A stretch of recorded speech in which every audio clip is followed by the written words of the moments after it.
we'll guide you through how to use the zoom effect in CapCut. If you find this helpful, consider subscribing and liking the video.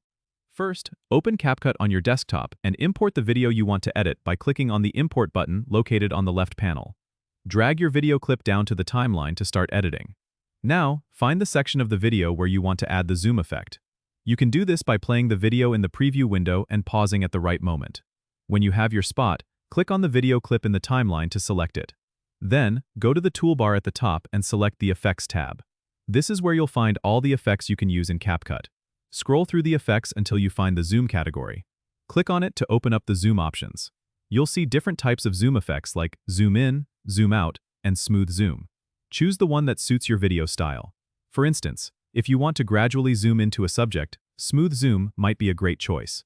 Once you've selected your zoom effect, drag and drop it onto the video clip in your timeline where you want the zoom to start.